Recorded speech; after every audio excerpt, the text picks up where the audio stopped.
I came to Turkey for the hair transplant. I was a bit hesitant to select different. I had a lot of options to select from, but I saw online reviews for Dr. Caymaz and Hair Upload, and I really liked the reviews and how they answered my questions.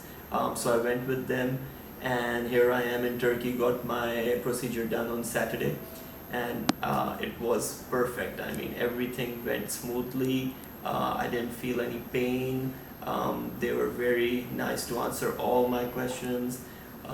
So I had a very good experience even after the surgery. I'm here, it's been 2 days since the surgery.